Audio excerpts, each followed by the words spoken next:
विद्यार्थियों, मैं हूं एसएस चंद्रावत। स्वागत है सभी का आदर्श एजुकेशन ग्रुप के अंतर्गत सरफेस कैरियर इंस्टीट्यूट झालरापाटन आप लोगों के लिए बीएससी फर्स्ट ईयर का पूरा सिलेबस लेकर आया है। तो आप लोग अपने मित्रों के साथ इसे अधिक से अधिक शेयर करें ताकि सभी प्यारे बच्चों को इसका लाभ प्राप्त हो सके। मैं आप लोगों के लिए हाजिर हो गया हूं फिर से लेकर BSc first year chemistry. BSc first year chemistry को बहुत ही सरल तरीके से अपन यहाँ पर पढ़ने वाले हैं और इसी क्रम में मैं आप लोगों के लिए आज फिर से लेकर आया हूँ इलेक्ट्रॉनिक विन्यास लिखने का तरीका। इलेक्ट्रॉनिक विन्यास के बारे में अपनी बात हो चुकी थी कि कोई भी परमाणु जो होता है उस परमाणु के उपकोष में जो कक्षक पाए जाते हैं, उन परमाणु के उपकोष में पाए जाने वाले जितने भी कक्षक होते हैं उन कक्षकों में इलेक्ट्रॉनों का वितरण किस प्रकार से किया जाए, इसे ही अपन इलेक्ट्रॉनिक विन्यास कहते हैं। अब बात करें इलेक्ट्रॉनिक विन्यास किस प्रकार से भरा जाएगा, तो ये आखबो सिद्धांत के अनुसार भरा जाता है। आखबो सिद्धांत में आखबो शब्द जर्मन भाषा का शब्द है जिसका अर्थ होता है क्या, निर्माण करना। अर्थात कक्षकों में इलेक्ट्रॉन भर के कक्षकों को निर्माण करने की जो प्रक्रिया है ये इलेक्ट्रॉनिक विन्यास कहलाती है। अब प्यारे विद्यार्थियों, अपन बात करते हैं कि आखबो सिद्धांत जो है इसके अंतर्गत 3 नियम आते हैं। इसमें सबसे पहले पाउली का अपवर्जन का नियम, सेकंड हुंड की अधिकतम बहुलकता का नियम और थर्ड N+L का नियम जिसे अपन बोर-बरी का नियम भी कहते हैं। तो पिछले सेशन में अपन बात कर चुके हैं पाउली के अपवर्जन के नियम के बारे में। बहुत ही विस्तार पूर्वक आपको बताया गया था इसमें कि किसी भी कक्षक में उपस्थित 2 इलेक्ट्रॉनों के लिए चारों क्वांटम संख्याओं के मान कभी भी समान नहीं हो सकते हैं। हाँ, मैंने आप लोगों को बताया है कि किसी कक्षक में उपस्थित 2 इलेक्ट्रॉन के लिए 3 क्वांटम संख्याएं समान हो सकती है परंतु चौथी कभी भी समान नहीं होगी। कारण आप लोग जानते हैं क्यों नहीं होगी, क्योंकि आप लोगों को बताया गया है कि ये जो इलेक्ट्रॉन होते हैं एक कक्षक के अंदर वो हमेशा विपरीत चक्रण में होते हैं और जब इनका चक्रण विपरीत होगा तो यहाँ पर जो चौथी क्वांटम संख्या है चक्रण क्वांटम संख्या उसका मान अलग अलग आएगा। एक इलेक्ट्रॉन के लिए +½ आएगा, दूसरे के लिए -½ आएगा। ये बात अपनी हो चुकी थी पिछले सेशन में। जिन भी प्यारे विद्यार्थियों ने पिछला सेशन नहीं देखा है वो ध्यानपूर्वक उसको देख लें ताकि आपको सारी विषय वस्तु समझ में आ पाए। इसके बाद बात करते हैं आखबो सिद्धांत के दूसरे नियम के बारे में और वो है हुंड की अधिकतम बहुलकता का नियम। हुंड की अधिकतम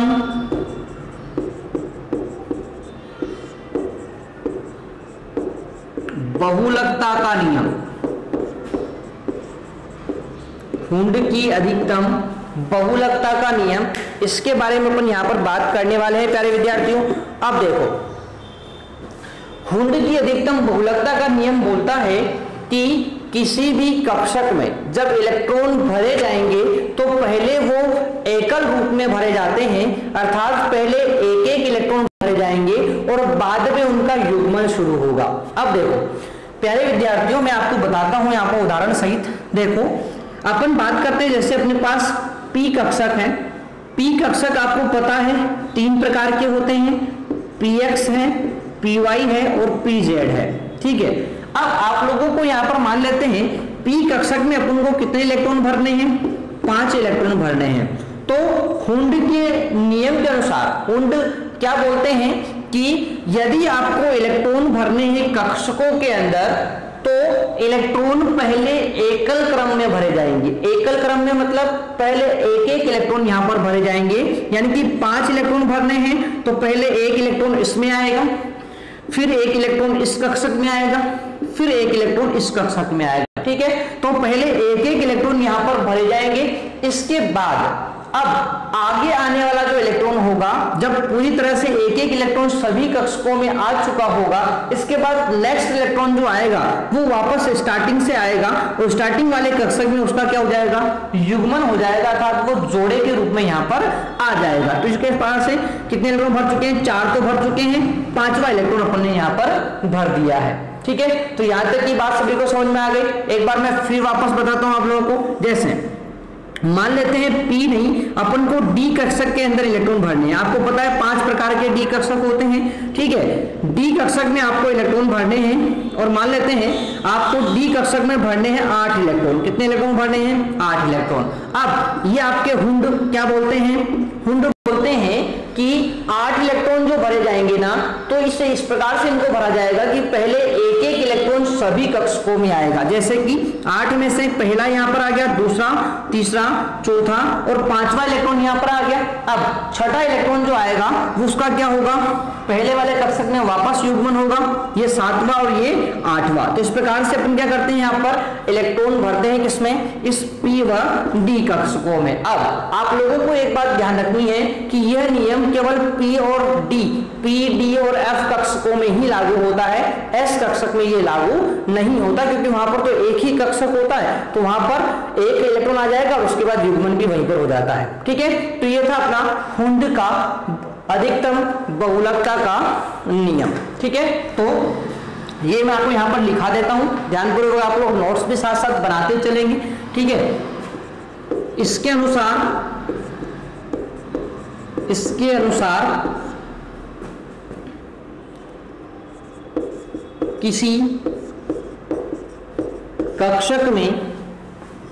किसी कक्षक में इलेक्ट्रॉन पहले अयुग्मित रूप से भरे जाते हैं और जब सभी कक्षकों में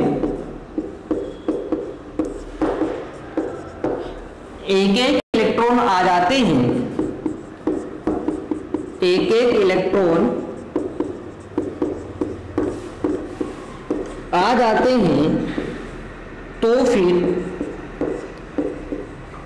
उनका युग्मन होना शुरू हो जाता है। यानी पहले एक एक इलेक्ट्रॉन भरे जाएंगे और फिर उनका क्या किया जाएगा? युग्मन किया जाएगा, जोड़े के रूप में उनको लिखा जाएगा। ये कौन बोलता है? हुंड की अधिकतम बहुलकता का नियम, ठीक है। और इसमें मैंने आपको क्या बताया है? यह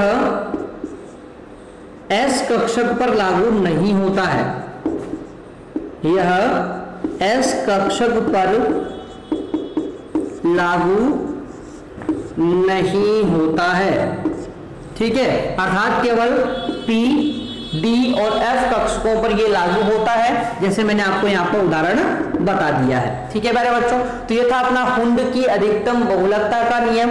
आशा करता हूँ सभी विद्यार्थियों को यह समझ में आ गया है, और यदि समझ में आ गया है तो आप लोग उसका स्क्रीनशॉट एक बार ले लें, ठीक है। फिर बढ़ते हैं अपन नेक्स्ट नियम की तरफ, ठीक है। तो ये था अपना हुंड की अधिकतम बहुलकता का नियम।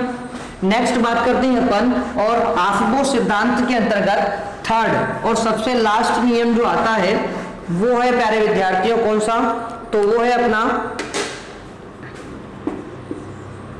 N+L का नियम, N+L का नियम।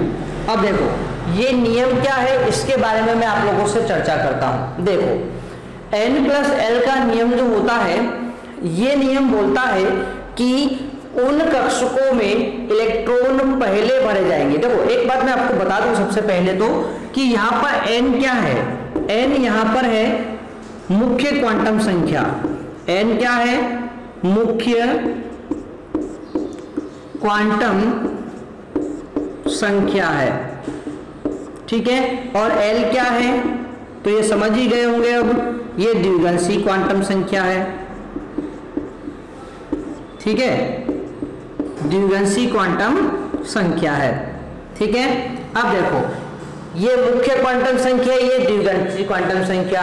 अब ये नियम बोलता है कि जिन कक्षकों के लिए मुख्य क्वांटम संख्या और द्विगंशी क्वांटम संख्या इन दोनों का योग जिन कक्षकों के लिए कम होगा उनमें इलेक्ट्रॉन पहले भरे जाएंगे, और जिनके लिए इस n+l का मान ज्यादा आएगा उनमें इलेक्ट्रॉन बाद में भरे जाएंगे।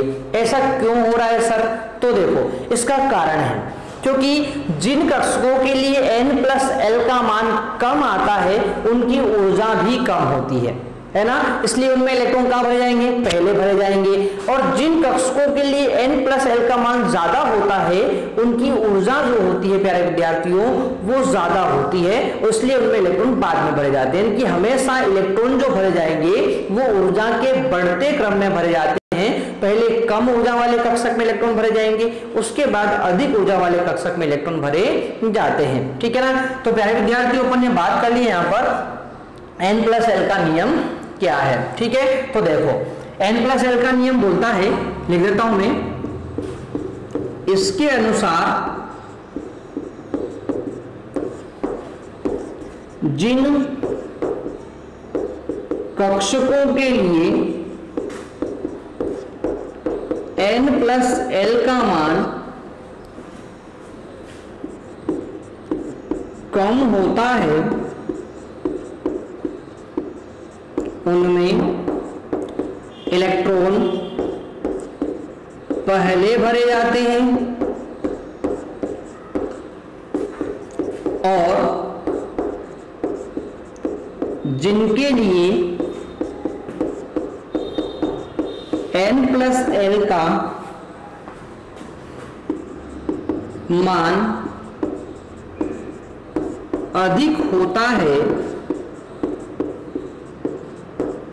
उनमें इलेक्ट्रॉन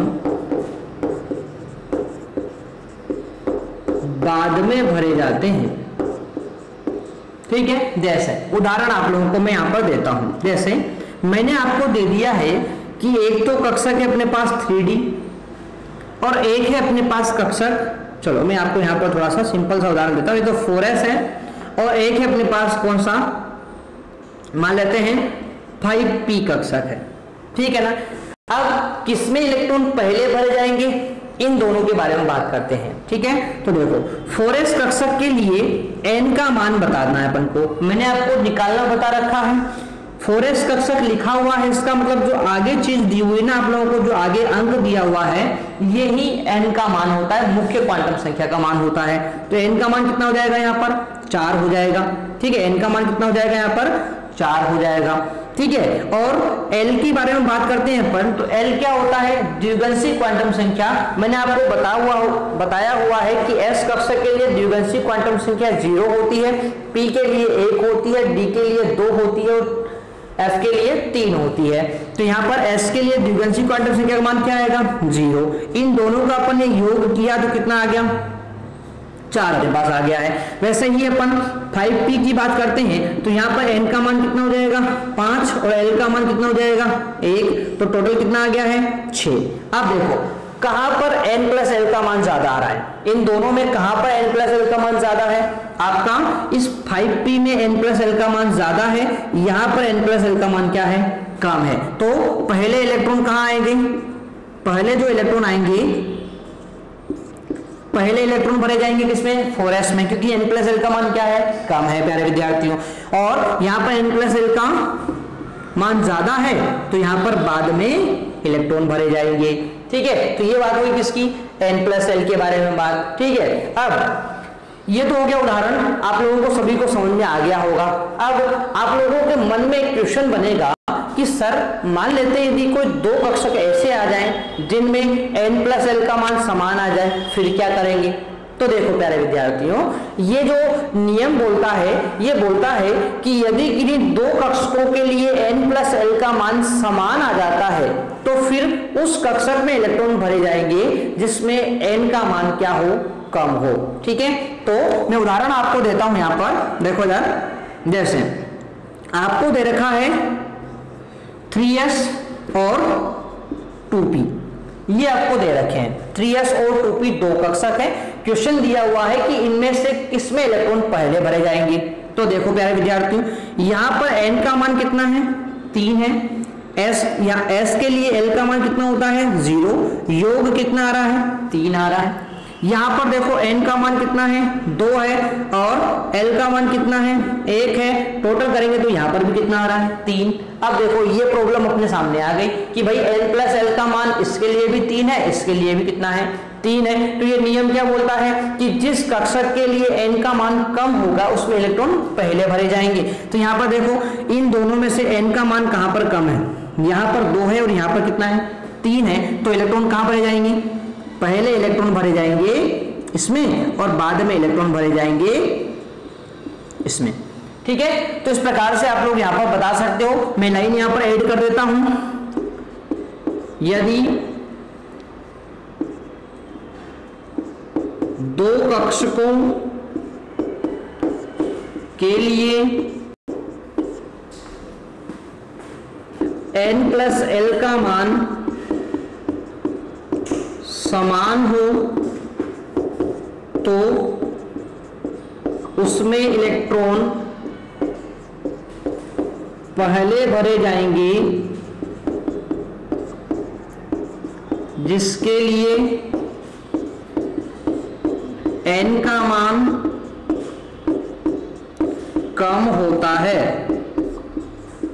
ठीक है, तो ये था प्यारे विद्यार्थियों n प्लस l का नियम। ठीक है, तो आशा करता हूं सभी प्यारे विद्यार्थियों को आपको जो नियम है इसके बारे में जो 3 नियम आते हैं आपको सिद्धांत के अंतर्गत, पाउली का अपवर्जन नियम, हुंडी की अधिकतम बहुलता का नियम और n प्लस l का नियम, ये तीनों नियम यहाँ पर समझ में आ गए हैं। और इन तीनों नियमों के आधार पर ही अपन क्या करते हैं, इलेक्ट्रॉनिक विन्यास भरना सीखते हैं। ठीक है, तो सभी प्यारे विद्यार्थियों को ये तीनों नियम यहाँ पर समझ में आ गए हैं और यदि आपको ये समझ में आ जाते हैं तो आप लोग अपने मित्रों के साथ इसको अधिक से अधिक शेयर करें, साथ ही वीडियो को लाइक करना ना भूलें ताकि हम आप लोगों के लिए इसी प्रकार के वीडियोस जो है वो रेगुलर आप लोगों के लिए उपलब्ध करवा सके। ठीक है, तो आज के लिए इतना ही, मिलते हैं अपन नेक्स्ट सेशन में, तब तक के लिए टेक केयर, बाय प्यारे मित्रों।